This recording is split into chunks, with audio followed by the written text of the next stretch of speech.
A relação Portugal-Brasil começou há muito tempo, há mais de 5 séculos, como todo mundo já sabe.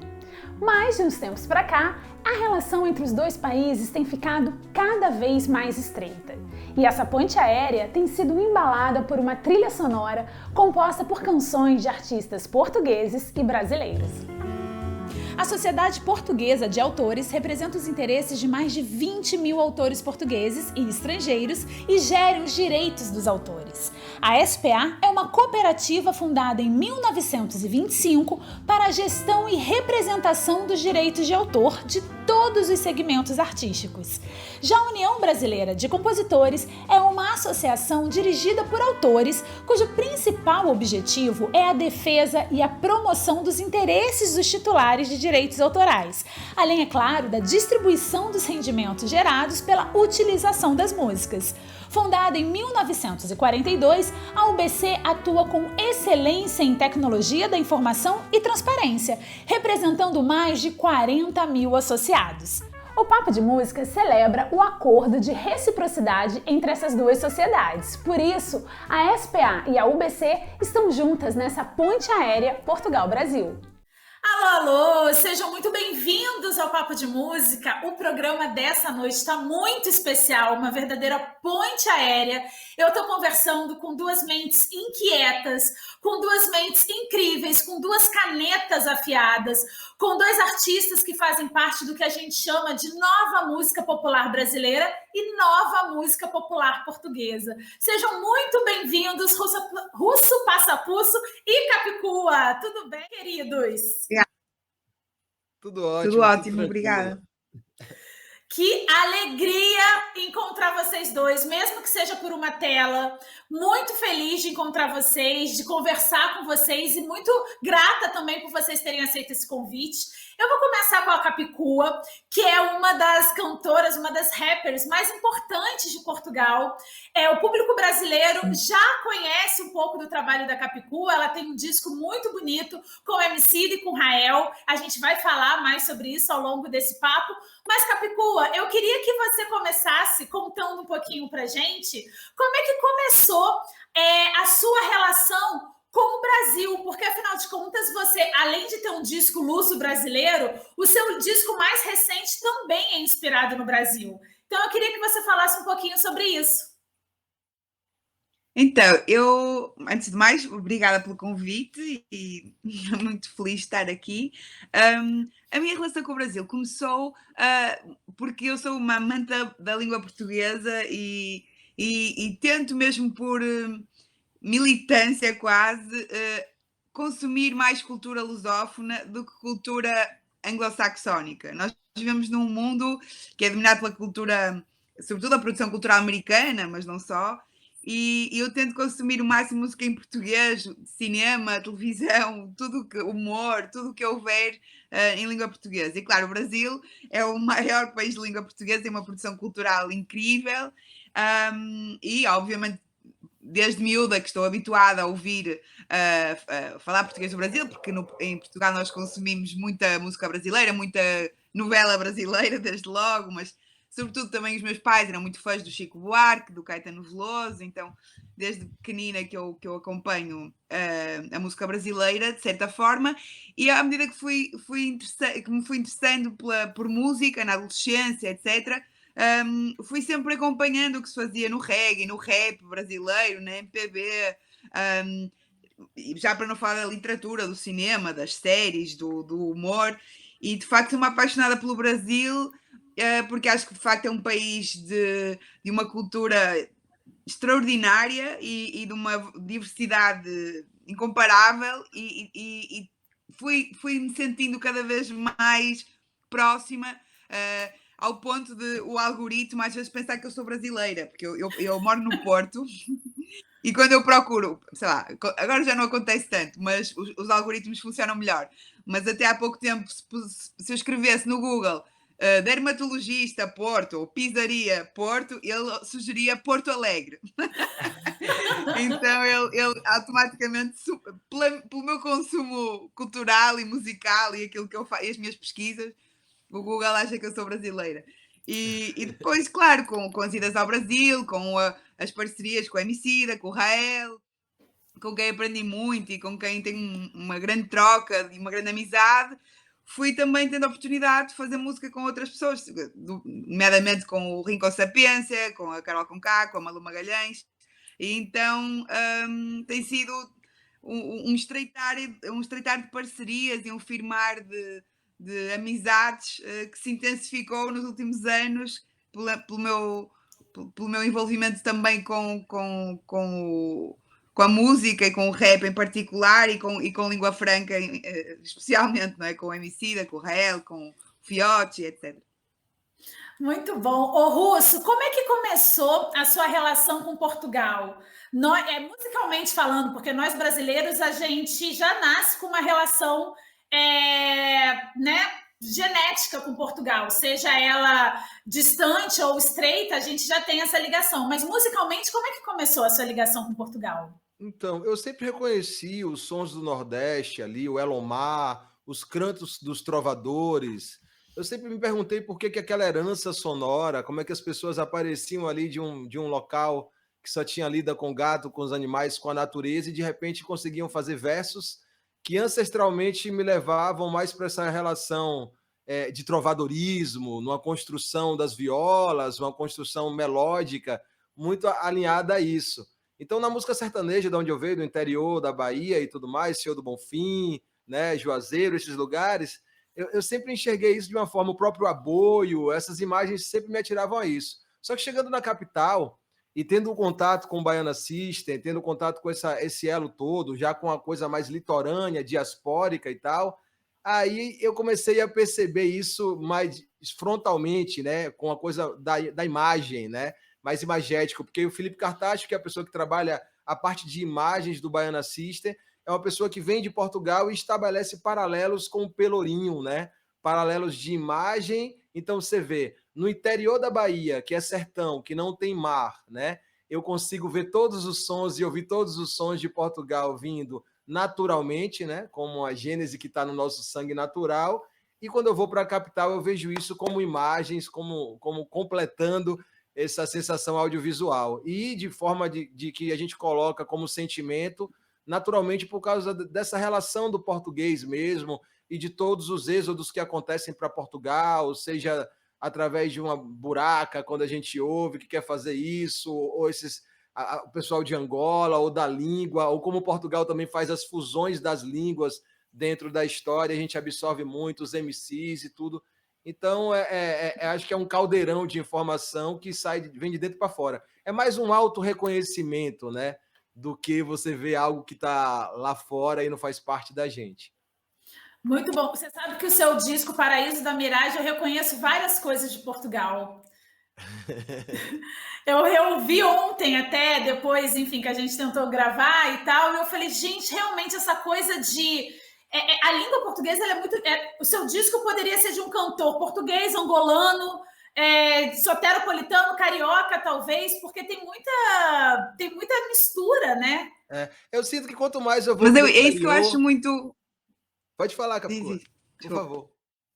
Não, eu ia dizer que é aquilo que eu acho que é mais engraçado nesta relação Portugal-Brasil, e sinto isso sempre que vou ao Brasil, é simultaneamente uma familiaridade, um reconhecimento, uma coisa assim meio de parentesco, não é? Se eu vou sei lá, Paraty, parece que estou em Portugal, mas nos trópicos, não é? Assim, é um reconhecimento e ao mesmo tempo há um exotismo. É tão familiar e tão diferente ao mesmo tempo que é estranho, é mesmo intrigante e ao mesmo tempo familiar. Porque é isso, é como Paraty, parece uma aldeia, uma vila portuguesa, só que é no meio da floresta tropical, sabe? Então é simultaneamente familiar e exótico, e isso é engraçado. Sim.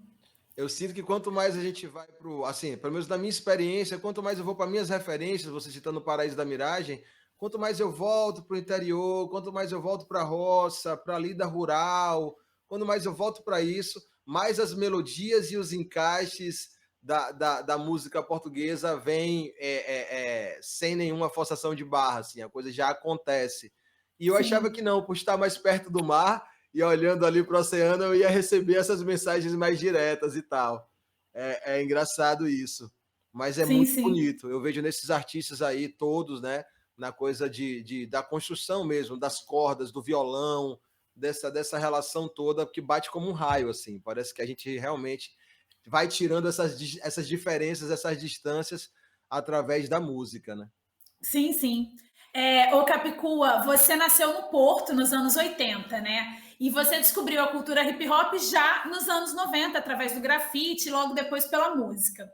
Você é formado em sociologia. E as suas letras, elas são politicamente muito engajadas. E a gente sabe que o rap, ele é uma espécie de crônica, né?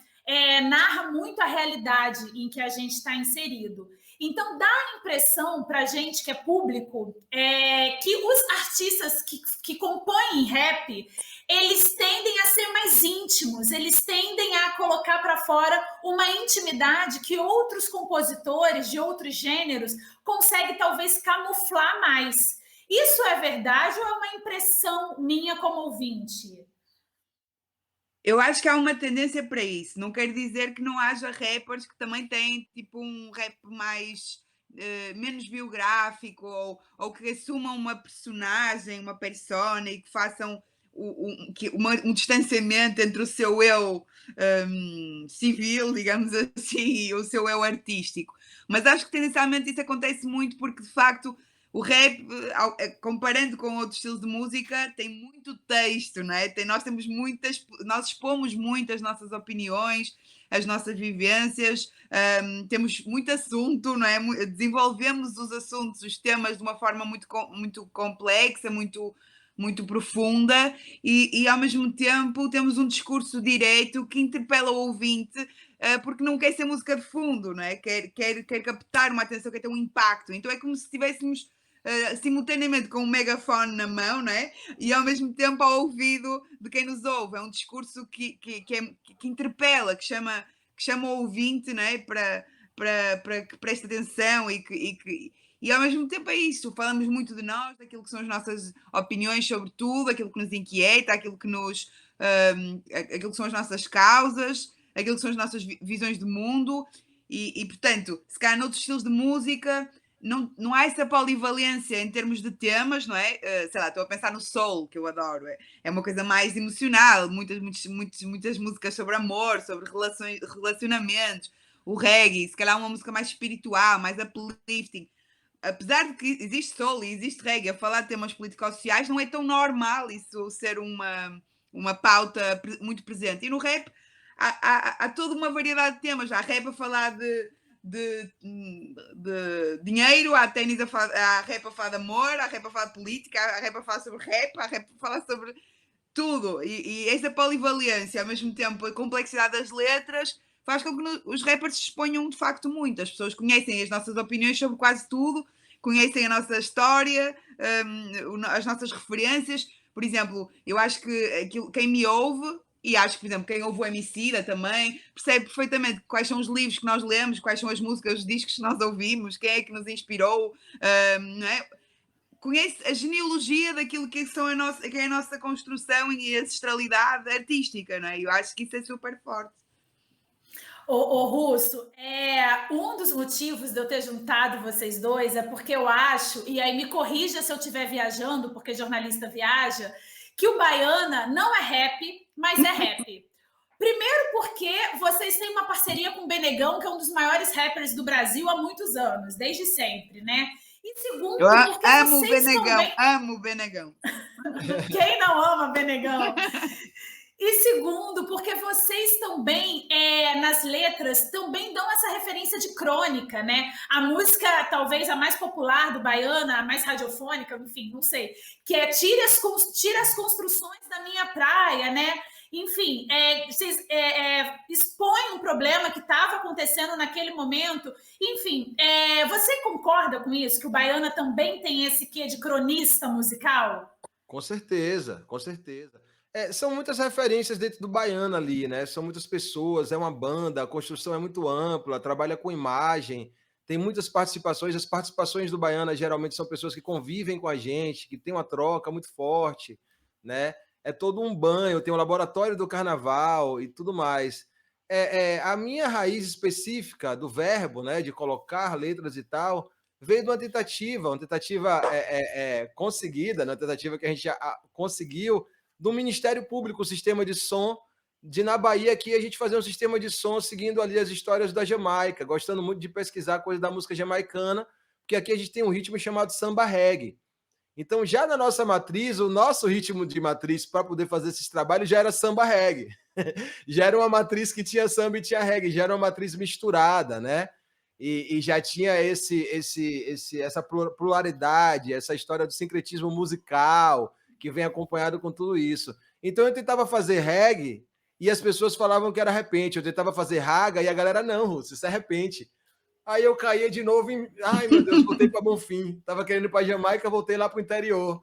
Aí fazia uma outra rima aqui, a galera ouvia e pegava um pandeiro. Eu falei, não, é um beat.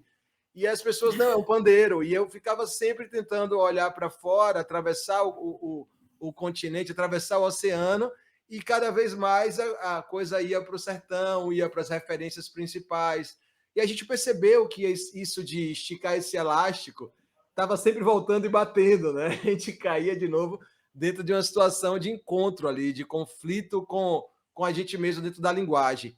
Então, o rap, né, ele já vem também de uma estrutura da Jamaica, nos Estados Unidos, já tem muita mistura dentro desse liquidificador, e a gente acaba colocando isso cada vez mais na frente. É interessante que a galera fala, o baiano é um rap? Não, tem rap. É um rock? Tem rock. É um samba? Tem samba. É um reggae? Tem reggae.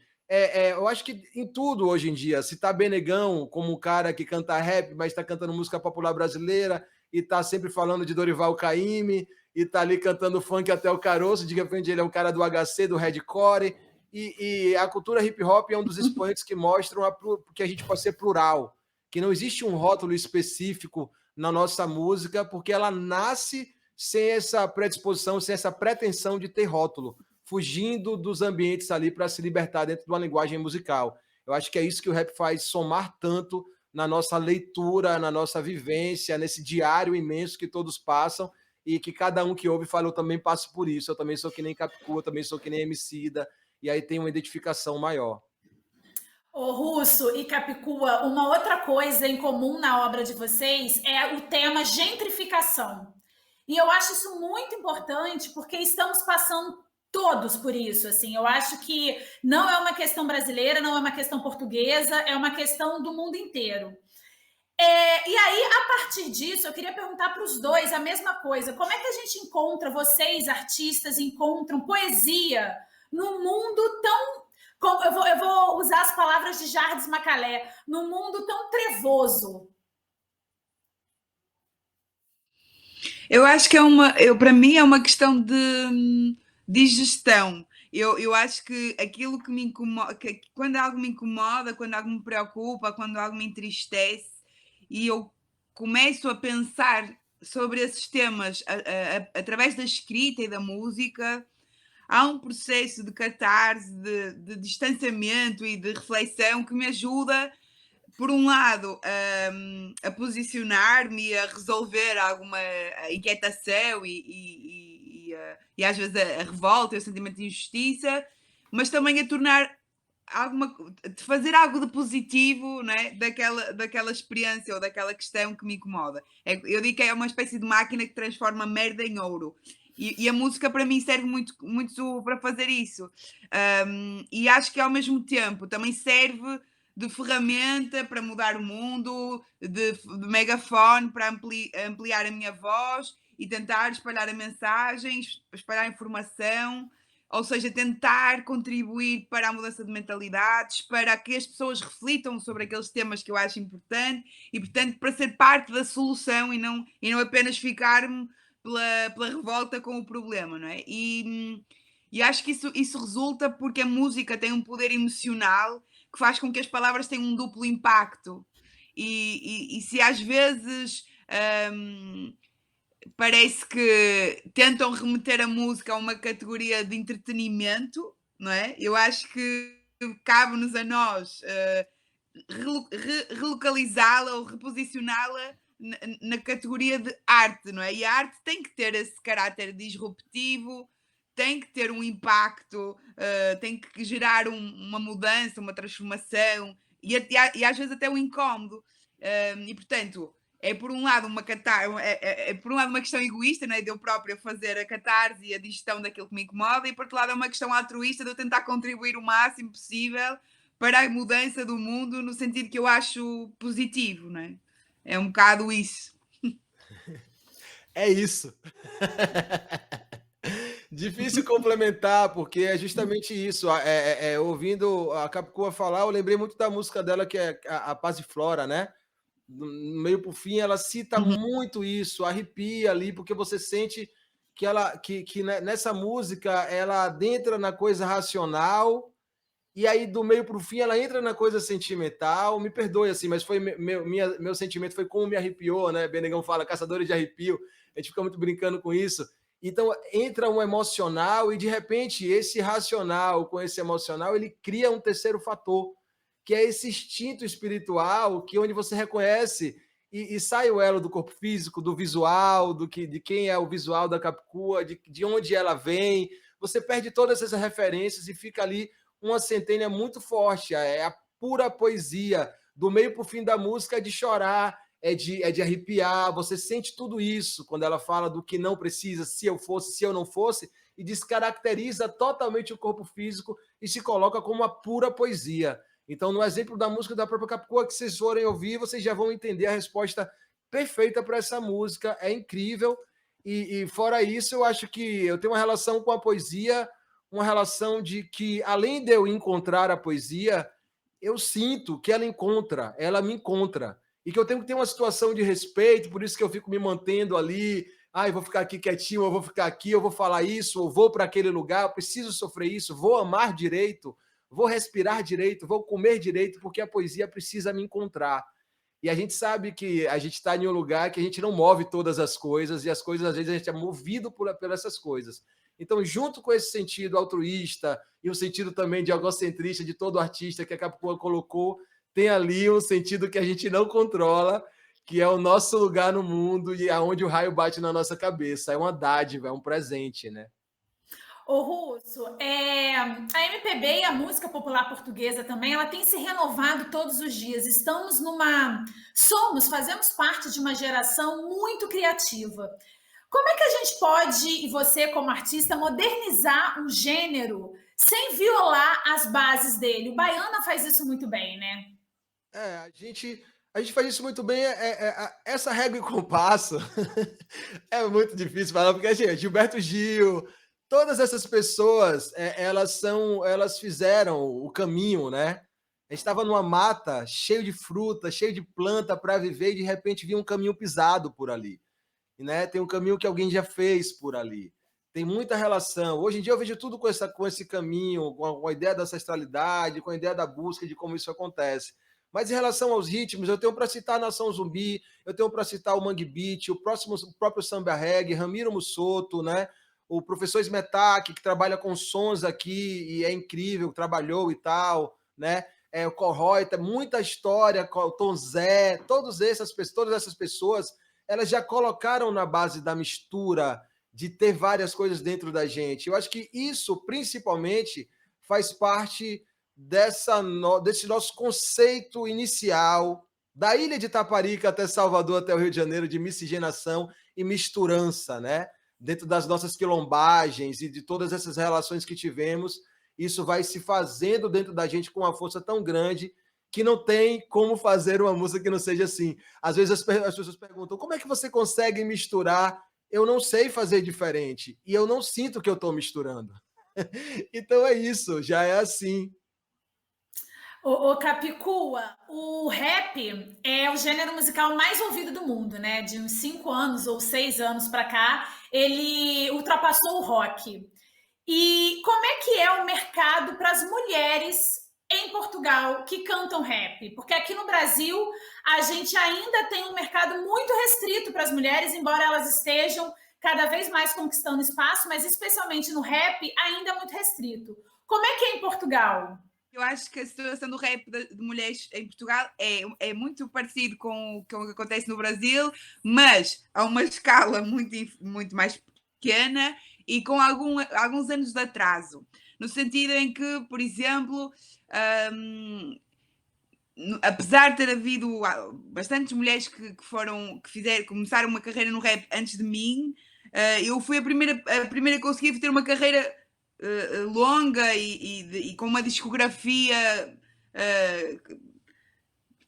com uma discografia longa também, não é? Porque o que acontece muitas vezes é que aparecem mulheres, mas vão desistindo e é difícil conseguirem resistir a um certo descaso e a muitos obstáculos que o duplo critério acaba por fazer pesar.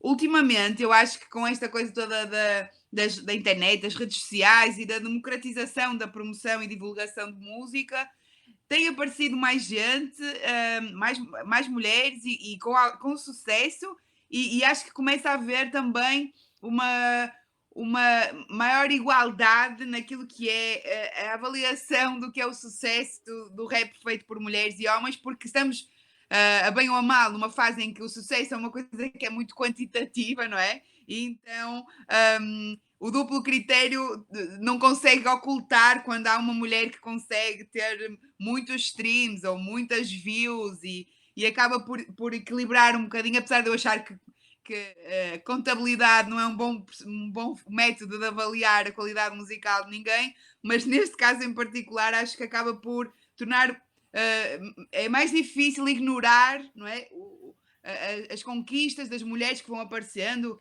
e nos últimos tempos têm aparecido mais.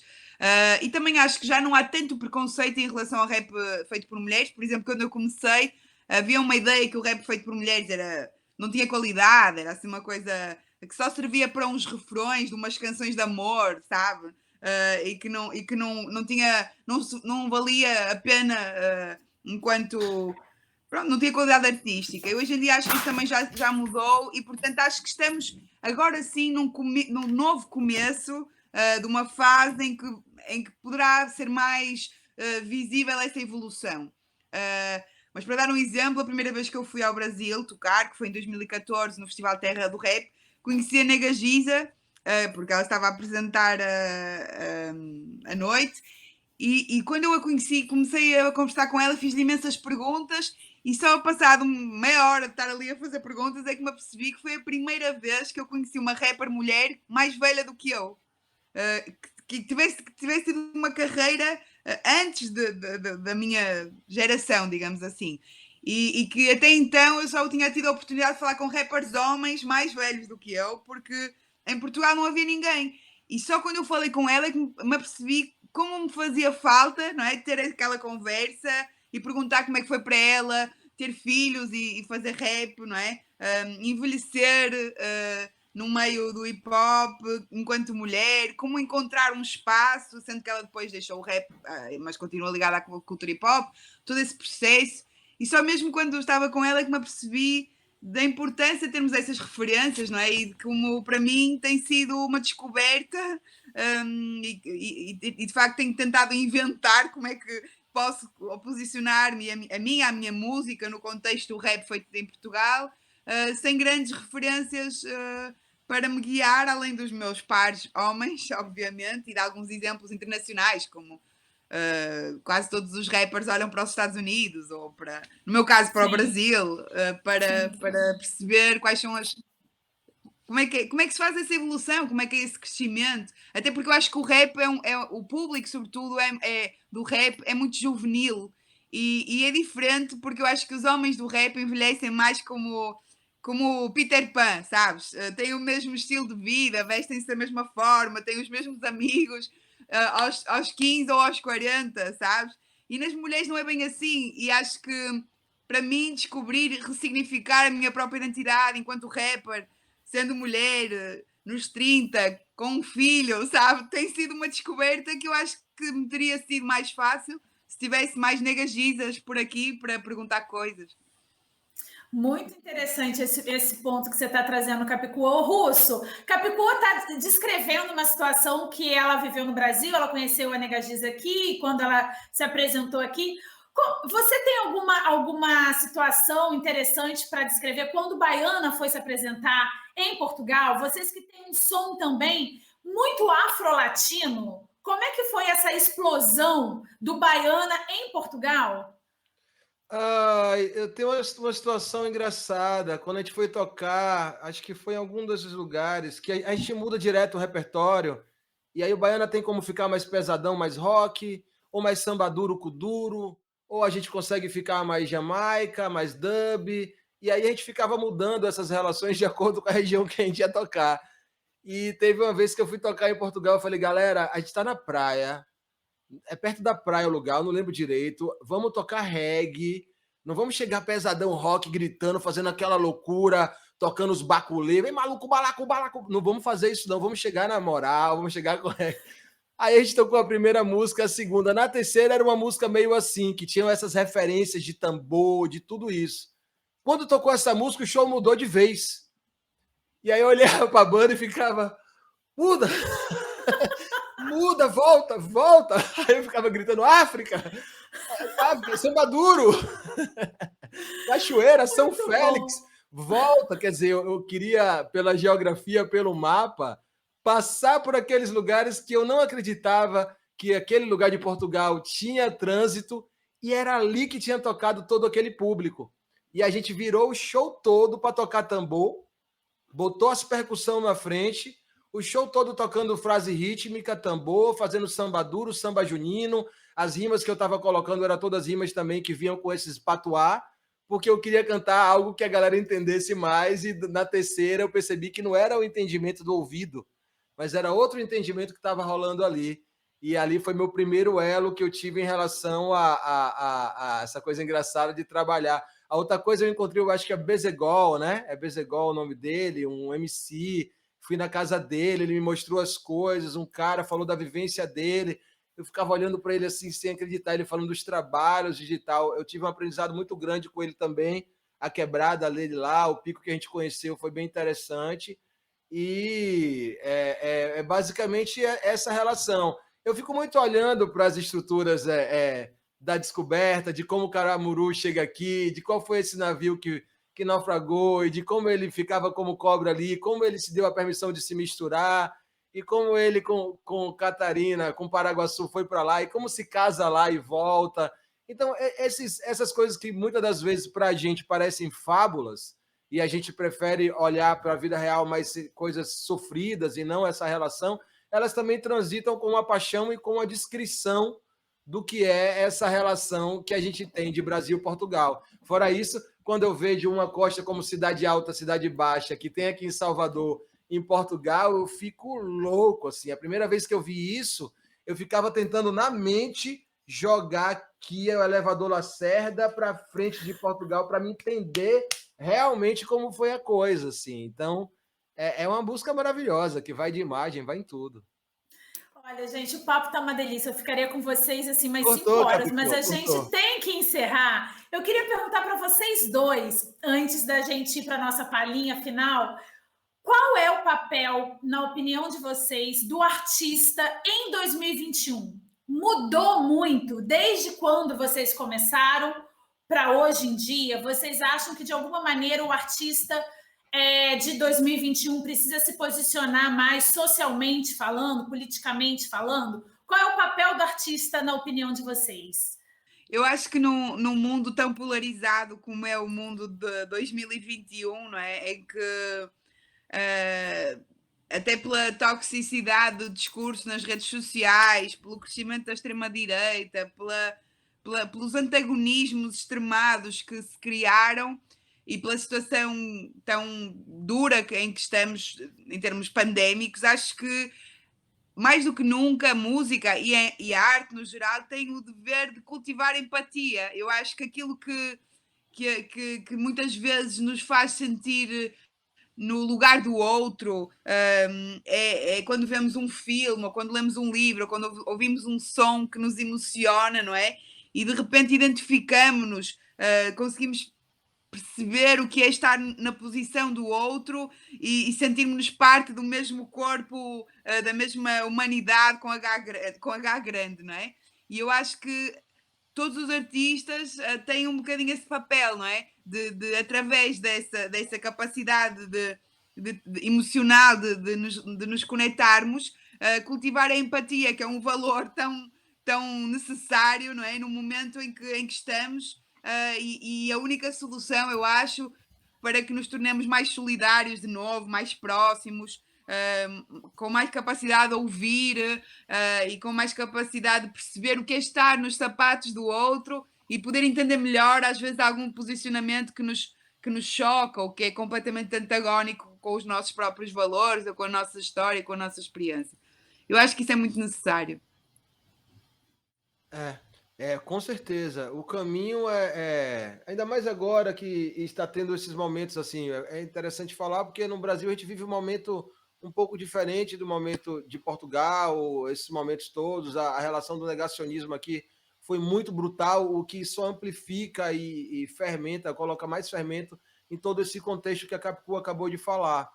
Isso virou um processo realmente de reafirmação, né, da gente saber por que a gente está fazendo peso no chão, é justamente isso, principalmente agora que as coisas estão sendo negadas.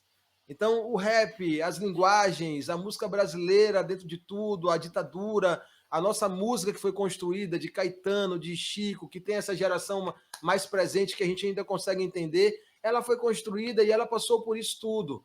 Agora a gente está com esse momento também. Então, essa veia do entretenimento, às vezes, faz uma barriga para fora da realidade. E essa barriga para fora da realidade é algo que a gente tem que um pouco afinar nessa corda, né? Para a gente conseguir tocar um som que tenha relação mesmo com a transformação do nosso tempo. Independente se ela vai ter uma comunicação direta, como a gente está habituado a fazer nas redes agora, com o imediatismo, né? Nas edições musicais, na escrita musical, com frases ou com sons que as pessoas percebam de imediato e dê um retorno nos streams ou em qualquer outro tipo de coisa. É tudo muito imediato, né? Não só da música, mas as fotos, o fotógrafo que faz uma foto para você sentir, ver, respirar, ele não tem espaço dentro dos rolos compressores de informação. Então, dentro da nossa situação aqui, se faz mesmo da gente tentar trazer mais a música para o entendimento, pelo menos na minha perspectiva de escrita com Baiana System, sendo uma pessoa que está em Salvador, que vê o Rio-São Paulo, Centro-Sul e a música como está sendo construída de tudo, trazer cada vez mais para essas lembranças, né, essas memórias fortes de atualização, não com a ideia de resgate, de ditadura, como se fosse uma coisa que não, ou então como as referências musicais de antigo, que citou e que a gente ouvia com o avô, com o pai, mas é atualização, é criar um presente correlacionado, porque a ideia de futuro hoje, ela entrou no presente. Então, nada mais de obrigação que temos é em relação a viver esse presente como futuro, como um agente transformador dentro da relação musical. O futuro não demora, né, Russo? Ele já está aqui. Ô, Russo, deixa eu aproveitar e te fazer uma pergunta bem no recorte Brasil. O que você acha, qual a sua opinião sobre o público cada vez mais cobrando o posicionamento dos artistas, principalmente nas redes? Eu acho que é porque o público está cada vez mais se posicionando. Aí ele fala, eu estou me posicionando. E fulano, isso é bom. Isso é um efeito cascata natural, né? Cobra da mãe, cobra do pai, cobra do não sei o quê, fala ali, já teve toda uma separação tão grande. Seus grupos de WhatsApp já se despedaçaram, eu preciso de alguém que fale por mim. Assim como a gente ouve as músicas. Pô, Russo, fala um pouco do relacionamento. Por quê? Porque eu acabei de me separar. Ah, Russo, fala um pouco de sede. Por quê? Porque eu mudei e tá tendo, não tem água. Ah, Russo, fala um pouco dessa relação política. Por quê? Porque o Brasil não aguenta mais. Então, se eu pudesse dar uma resposta clara, porque a gente não aguenta mais. Seria por isso que o público tá cobrando. E eu vejo isso com ótimos olhos. Ele tem que cobrar mesmo porque a gente não aguenta mais. É esse fato. Que bom. E que venha daqui a pouco a cobrar mais amor, porque está se apaixonando, né? Mais revolta porque não aguentou com aquilo que aconteceu. E através disso, já que a gente também vive nesse mundo, tira os outros pela gente, como diria Zé Rodrigues, a gente vai norteando, tendo nosso entendimento mais coletivo dessa situação toda. É um reflexo de nós mesmos. O público é um reflexo de nós mesmos. A gente ouve música, a gente vai para show. Então é muito interno, assim. Quando você vê o público pedindo algo, pode ter certeza que tem um pedido seu também naquela direção. Se não tiver, que ótima novidade, atualiza a gente. Muito bom. Vamos então para a nossa palhinha, para encerrar de vez? Palhinha! Ó, a palhinha é o seguinte, Capicu, eu vou começar com você. Uma música pode cantarolar ou falar os versos, declamar os versos como você quiser, que te lembre muito Brasil. Ela não necessariamente precisa ter sido feita aqui, pode ter sido feita por um português, mas que te traga a sua lembrança para o Brasil. Que não seja minha. Que não seja sua. minha. Que não seja sua. Isso é muito difícil, porque lembro-me logo de mil opções. Mas eu acho que...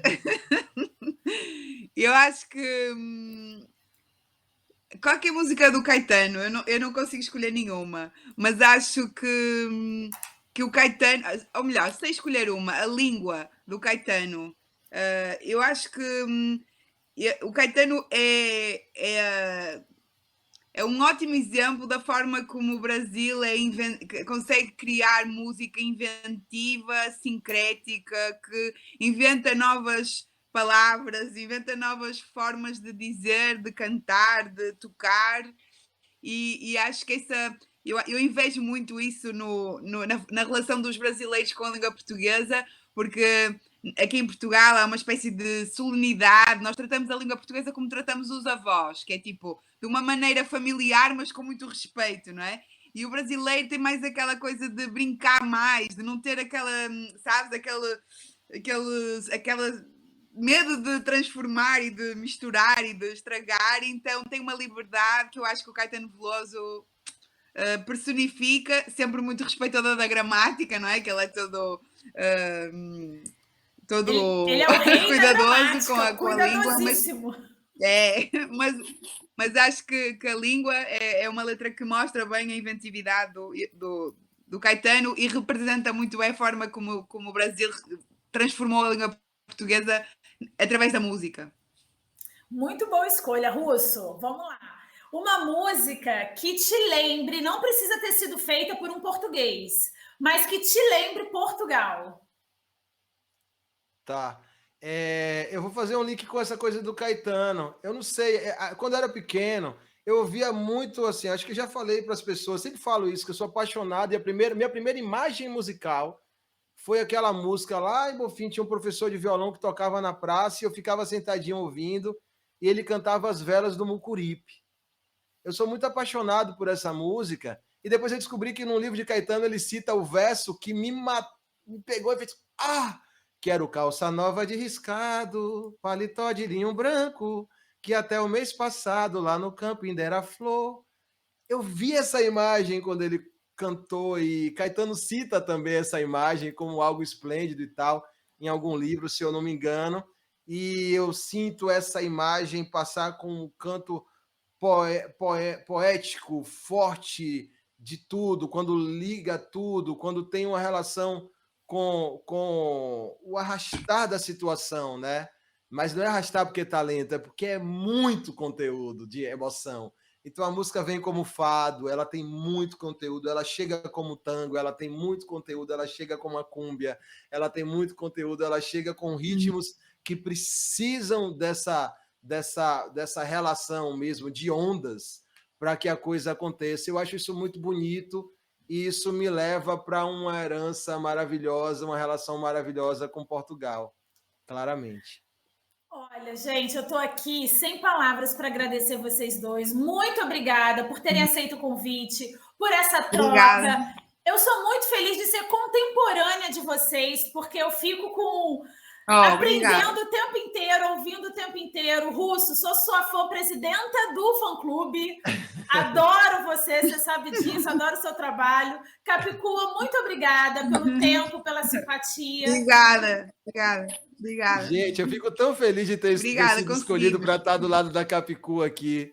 Tão feliz, tipo assim, e aí você fala, não, porque você e a Capicua são muito. Eu falei, eu e a Capicua somos muito. Demais, que prazer. Eu devo dizer que eu quero muito voltar a Salvador, e agora só de ouvir o seu sotaque fiquei morta de saudades de Salvador. Eu adorei Salvador. o mercado de São Francisco, eu era capaz de morar lá, sabes? Capicua, Adorei, você tem adorei. que ir no trio elétrico do Russo. Pois venha, Capicua. Ai, Pois tenho venha. mesmo, Venha mesmo. pro navio pirata aqui com a gente. Quando passar a pandemia, me aguarde. Por favor, vou botar água no feijão. Quero muito. Tá anotado. Vou cobrar, viu? Eu também.